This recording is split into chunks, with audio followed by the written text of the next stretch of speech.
हम सतोगुणी बनना चाहते हैं, लेकिन सतोगुण का महत्व तभी है जबकि दुनिया में रजोगुणी और तमोगुणी व्यक्ति भी विद्यमान हो।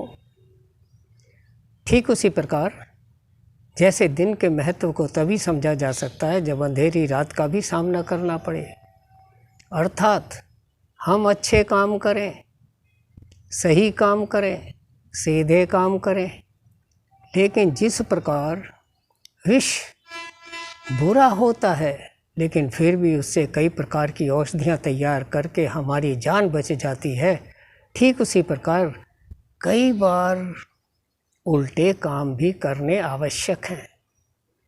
तो आज हम बात करते हैं विपरीत कर्म योग की, अर्थात सीधे काम करने के साथ साथ अपने स्वास्थ्य को, अपने चरित्र को, अपनी बुद्धि को, एकाग्रता को बनाए रखने के लिए विपरीत कर्म भी करें। तो इस कड़ी में आपको ध्यान होगा, हम कई बार बात क्या करते हैं विपरीत करणी प्राणायाम की, जिसके करने से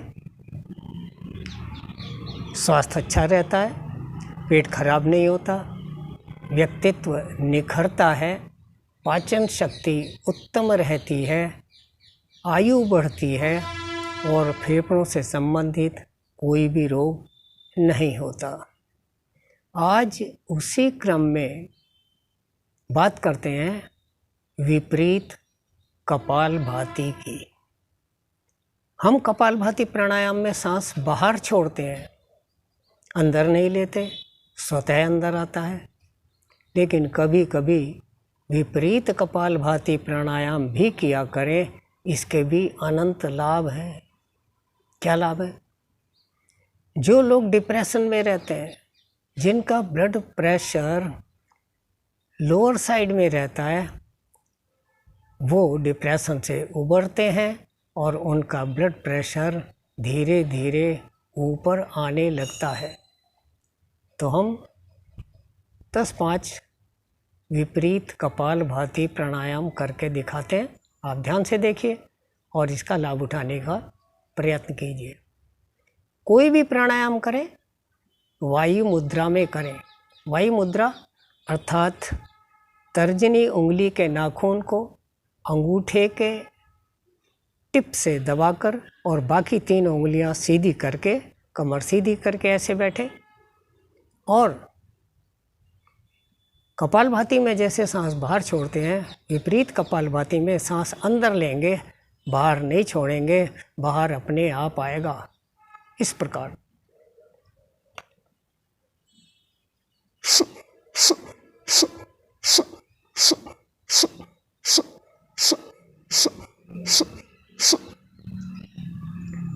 तो कपालभाति प्राणायाम में हमारे उदरस्थ सभी अंगों का अच्छी तरह व्यायाम होता है। ठीक उसी प्रकार विपरीत कपालभाति में भी उदरस्थ अंगों का अच्छा व्यायाम होता है। दूसरी बात, कपालभाति प्राणायाम में हम अधिकतम वायु को बाहर छोड़ते हैं ताकि फेफड़ों का अच्छी तरह संकुचन हो, कॉन्ट्रैक्शन हो, और विपरीत कपालभाति में वायु को अंदर ज़्यादा लेते हैं ताकि फेफड़े अच्छी तरह फैलें, फुलाव हो और वे अधिकतम ऑक्सीजन को प्रसूचित करने में सक्षम हो। तो इस प्रकार यदि आप मात्र 25 से 40 विपरीत कपालभाति प्राणायाम प्रतिदिन करते हैं तो आपको गजब का लाभ होता है, जिन लाभों की चर्चा हम पहले कर चुके हैं।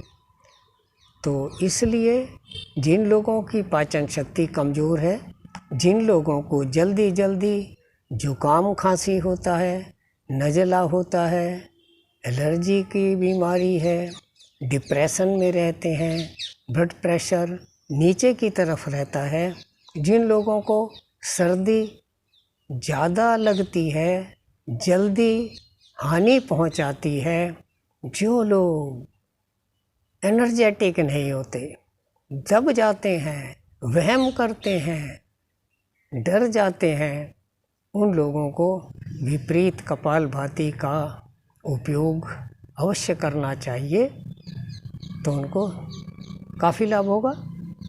करके देखें और किसी भी कार्य को किसी भी के कहने से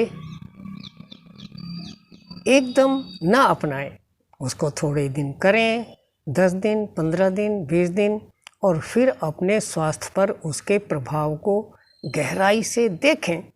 अगर आपको वो सही माफिक आता है तो उसको जारी रखें। अगर आपको किसी प्रकार की कोई हानि होती है तो थोड़े दिन रोक कर देखें, फिर दोबारा करके देखें। कई बार ऐसा होता है कि किसी कारणवश नहीं सूट करता, जब वह कारण हट जाता है तो फिर वह माफिक आने लगता है। तो इस प्रकार बीच में थोड़ा थोड़ा गैप दे करके इसका प्रयोग करके आप इसको अच्छी तरह परख सकते हैं कि आपके अनुकूल है या नहीं। धन्यवाद।